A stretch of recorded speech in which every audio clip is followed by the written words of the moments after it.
অগণিত রহমত, মাগফিরাত ও নাজাতের সুশীতল ছায়া নিয়ে আমাদের দ্বারে সমাগত পবিত্র রমজান মাস।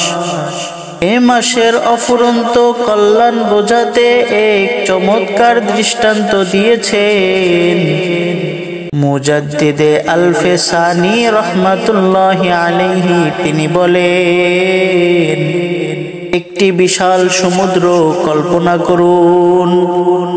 যদি কেউ সেই সমুদ্র থেকে আঙ্গুলের ডগায় 11 বারে মাত্র 11 ফোঁটা পানি তোলে, তবে এই ফোঁটাগুলোই হলো বছরের 11 মাসের বড় দৃষ্টান্ত। আর সমুদ্রটাই হলো রমজানের প্রতিচিত্র।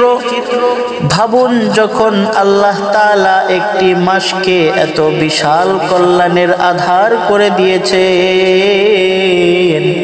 তখন আমাদের জন্য এতে কি পরিমাণ নেয়ামত, কি পরিমাণ মাগফিরাত, কি পরিমাণ মুক্তি সংরক্ষিত আছে একটিবার ভাবুন। তাই আসুন আমরা এ মহান মাসকে সর্বোচ্চ ভাবে কাজে লাগানোর প্রস্তুতি গ্রহণ করি, সর্বোচ্চ ভাবে বেশি বেশি নেক আমলের মধ্যে ডুবে থাকার চেষ্টা করি। আল্লাহ তাআলা পবিত্র রমজান মাসকে আমাদের প্রত্যেকের জন্য বরকতময় করে দিন। আমিন।